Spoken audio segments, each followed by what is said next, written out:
అతనికి పేరు లేదు, మతం లేదు, అసలు ఎక్కడి నుంచి వచ్చాడో కూడా తెలియదు.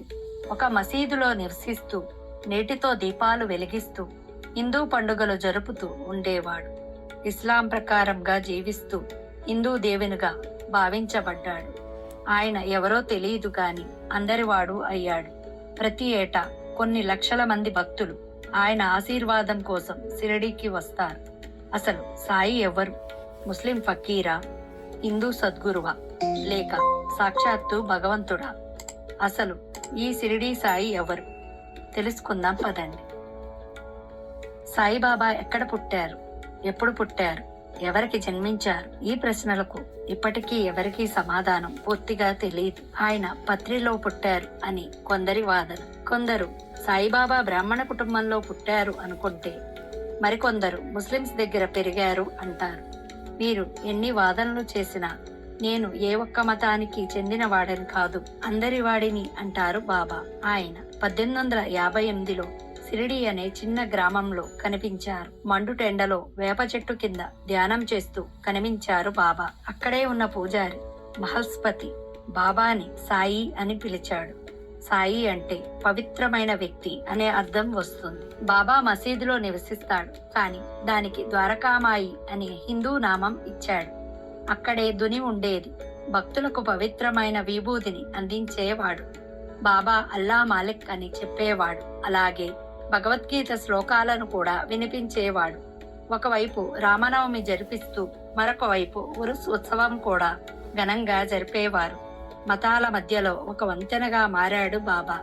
ఆయన ఎప్పుడూ చెప్పే ఒక మాట, సబ్కా మాలిక్ ఏక్ హై, అంటే అందరి దైవం ఒక్కడే. బాబా షిరిడీనే ఎందుకు ఎంచుకున్నాడు? భక్తుల నమ్మకం ప్రకారం బాబా తపస్సు చేసిన వేప చెట్టు దైవత్వాన్ని కలిగి ఉంది అని, అందుకే షిరిడీని తన గమ్యస్థానంగా బాబా ఎంచుకున్నాడు అని కొందరు అంటే, ఇంకొందరు షిరిడీ గ్రామ ప్రజల ప్రేమ, నిస్వార్థం మరియు ఆప్యాయతే ఆయన్ని షిరిడీలో ఉంచాయి అంటారు. ఏది ఏమైనా బాబా షిరిడీని ఎంచుకోలేదు, షిరిడీనే బాబాని ఆహ్వానించింది. సాయిబాబా పెద్ద పెద్ద ఉపన్యాసాలు ఇవ్వలేదు, అలా అని గొప్ప గ్రంథాలు కూడా రాయలేదు.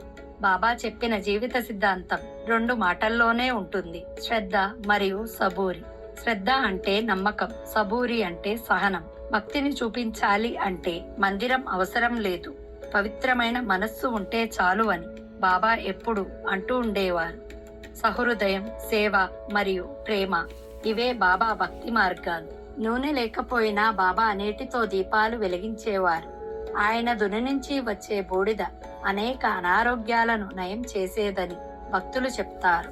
ఒకే సమయానికి 2 చోట్ల కనిపించడం, భవిష్యత్తులో జరిగేది ముందే చెప్పడం, తన దగ్గరకు వచ్చిన భక్తుల సమస్యలు వాళ్లను అడగకుండానే పరిష్కరించడం, ఇవన్నీ మానవ శక్తికి సాధ్యమైనవి కావు. కానీ బాబా మాత్రం ఇలా అంటారు, ఇది నా శక్తి కాదు, దేవుని అనుగ్రహం అని. షిరిడీలో బాబా తపస్సు చేసిన వేప చెట్టు ఆకులు తీపిగా ఉంటాయట. ఆ వేప చెట్టు ఇప్పటికీ బాబా మందిరం వెనకనే ఉంటుంది. ఒకసారి ఓ నాగుపాము బాబా పక్కనే కూర్చుని భజనలు విన్న తర్వాత శాంతముగా వెళ్లిపోయిందట. ఆ సంగతులకు గుర్తుగా కోయంబత్తూర్లో నాగసాయి మందిరం నిర్మించబడింది. బాబా తాను మరణించే తేదీని ముందుగానే ప్రకటించారు. 1918 అక్టోబర్ 15న, అంటే ఆ రోజే విజయదశమి కూడా. బాబా మరణించినా కూడా అనేక మంది కలలలో, ధ్యానములో, భక్తుల కష్టాలలో ఇప్పటికీ ప్రత్యక్షం అవుతూనే ఉంటారు. బాబా కాలం చేసినా సరే ఆయన ప్రాణం షిరిడీని వదలలేదు. బాబా సమాధి ఉన్న మందిరం ఇప్పటికీ దేశంలోనే 2వ అతిపెద్ద ధనిక ఆలయం. రోజుకు దాదాపు 60,000 మంది బాబాను సందర్శించుకుంటారు. రోజుకి 40,000 మందికి ఉచిత అన్నదానం జరుగుతుంది. సౌరశక్తితో నడిచే ఏషియాలోనే అతిపెద్ద కిచెన్ షిరిడీలోనే ఉంది. తన భక్తులకు బాబా కేవలం ఒక జ్ఞాపకం కాదు, ఇప్పటికీ బ్రతికే ఉన్నాడు. ఇప్పటికీ వారి బాధలను వింటుంటాడు. ఇప్పటికీ వాళ్లకు దారి చూపిస్తూ ఉంటాడు. బాబా చివరిగా చెప్పిన మాట, నన్ను చూసే ప్రతి హృదయంలోనూ నేను ఉంటాను. బాబా దేవుడు కాదు, అతన్ని దైవంగా పూజించవద్దు అని కొందరి వాదన అయితే, అతను హిందూ కాదు, ముస్లిం అని మరికొందరి వాదన.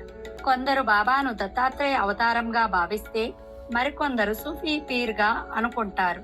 కొందరు అయితే బాబాను తాము కోరుకునే రూపంలో ఊహించుకుంటున్నారు. బాబా ఎవరైనా కావచ్చు, కానీ ఆయన చేసే పని ఒక్కటే, తన భక్తులకు ఆశ, ప్రేమ, ధైర్యం ఇవ్వడం.